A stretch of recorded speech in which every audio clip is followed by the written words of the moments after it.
আফগানিস্তানের ঐতিহাসিক বাগরাম বিমান ঘাঁটি আবারও নিয়ন্ত্রণে নিতে চায় যুক্তরাষ্ট্র। যুক্তরাজ্য সফরে গিয়ে এক যৌথ সংবাদ সম্মেলনে মার্কিন প্রেসিডেন্ট ডোনাল্ড ট্রাম্প এই নিয়ে মন্তব্য করলে আলোচনার ঝড় ওঠে। তবে আফগান সরকার স্পষ্ট জানিয়েছে, বাগরামে মার্কিন সেনাদের ফেরার কোনো সুযোগ নেই। ৪ বছর পর আবারও বাগরাম ঘাঁটি ফেরত চাওয়ার পেছনে যুক্তরাষ্ট্রের কি উদ্দেশ্য? ট্রাম্পের বক্তব্যে ইঙ্গিত মিলেছে, চীনের পারমাণবিক সক্ষমতা নজরে রেখেই ঘাঁটিটি পুনর্দখলের আগ্রহ। ট্রাম্প বলেন, বিশ্বের বৃহৎ ঘাঁটিগুলোর একটি বাগরাম, চীনের পারমাণবিক স্থাপনাগুলোর খুব কাছে এটি, আমরা সেটি ফেরত পেতে চাই। তবে ট্রাম্পের এই বক্তব্যের পর চীন কড়া প্রতিক্রিয়া জানিয়েছে। পররাষ্ট্র মন্ত্রণালয়ের মুখপাত্র লিন জিয়ান বলেন, আঞ্চলিক উত্তেজনা বাড়ানোর চেষ্টা করছে যুক্তরাষ্ট্র। আফগানিস্তানের ভবিষ্যৎ নির্ধারণ করবে সেখানকার জনগণ।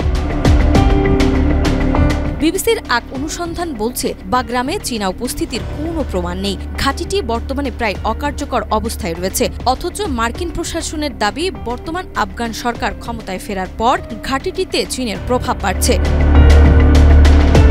যুক্তরাষ্ট্র এখনও আফগানের বর্তমান সরকারকে আনুষ্ঠানিক স্বীকৃতি দেয়নি। তবে সম্প্রতি আটক মার্কিন নাগরিকদের মুক্তির বিষয়ে আলোচনায় বসেছে ওয়াশিংটন ও কাবুল।